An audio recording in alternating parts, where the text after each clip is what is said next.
পুঁটি মাছ মূলা দিয়ে রান্না করতেছি আর আমার নানিকে খুব মিস করতেছি। কেননা যখন আমরা শহর থেকে গ্রামে যেতাম তখন আমার নানি পুঁটি মাছ মূলা দিয়ে এরকম পাতলা করে ঝোল রান্না করে দিত, খুব মজা করে খেতাম। এখন আর খাওয়া হবে না, কেননা নানি আল্লাহর ডাকে সাড়া দিয়ে চলে গেছেন।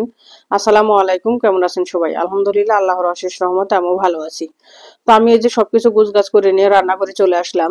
তো আমি প্রথমে তেল গরম করে নিলাম, নিয়ে এরপরে একটু জিরা ফোড়ন দিয়ে পেঁয়াজ আর কাঁচামরিচ দিয়ে একটু নাড়াচাড়া করে তারপরে লবণ দিয়ে দিলাম। তো এখানে লবণ দেওয়ার একটাই কারণ যে ভালো মতো তাড়াতাড়ি পেঁয়াজটার পানি ছেড়ে এবং লাল হয়ে যায়।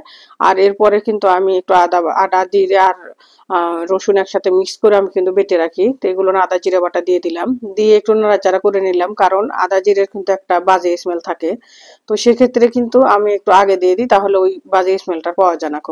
তো দিয়ে আমি যে একটু পানি দিয়ে দিলাম যাতে মশলাটা পুড়ে না যায়। তো দিয়ে এরপরে ভালো মতো ঢেকে ঢেকে মশলাটা কষা নিলাম। মশলা যত ভালো মতো কষানো হবে তত কিন্তু রান্নাটা খেতেও বেশি মজা হবে। আর যে কথাটা আর কি আমি প্রথমে বলতেছিলাম সেটা হচ্ছে আহ নানির কথা খুব মনে পড়তেছিল। কেননা আমার নানি, আমরা যখন গ্রামে যেতাম বেড়াইতে তখন আমার নানি খুবই আমাদেরকে আদর ভালোবাসা দিতেন। তো আসলে সবার নানিরাই আর কি এমন করে। তো আমার নানিরাও কিন্তু ব্যতিক্রম না, আমার নানিও আমাদেরকে খুবই ভালোবাসতেন। তো আমি যখন বাড়ি যেতাম তখন কিন্তু আমার নানি আমার জন্য খুবই, মানে আমি কি খেতে পছন্দ করি, কি খাবো, কি খাওয়াবো আমাকে, মানে এরকম, মানে অন্যরকম একটা মানে সিচুয়েশন করতো যে আমার নাতনি আসতে শহর থেকে, মানে তাকে কি খাওয়ানো যায়, মানে এরকম করতো আর কি। সবার ক্ষেত্রে হয়, আমার ক্ষেত্রে শুধু একা নয়। তো এর জন্য আর কি এই রান্নাটা করতেছি। আর আমার নানির কথা খুবই মনে পড়তেছিল, নানিকে খুব মিস করতেছি। তো আমার নানির জন্য সবাই দোয়া করবেন, আল্লাহ তাআলার কাছে যেন ভালো থাকেন। তো আমি এই যে মশলাটা কষা নিয়ে এরপরে এই যে মূলাগুলো দিয়ে দিলাম আর একটা ছোট থেকে আলু দিয়ে দিছি। তো এই মূলাগুলো হচ্ছে শাকের সাথে ছিল, তো শাক খাওয়া হয়ে গেছে, এরপরে আর কি এই মূলাটা পরে রান্না করতেছি। তো এর জন্য একটু আলু দিয়ে দিছি, যত মূলার পরিমাণটাও অল্প ছিল। আর শুধু মূলা কিন্তু খেতে ভালো লাগে না, একটু আলু বা বেগুন সাথে দিলে আরো বেশি ভালো হয়। তো যেহেতু আমার ঘরে বেগুন ছিল না সেই কারণে আমি কিন্তু একটু আলু দিয়ে দিয়েছি।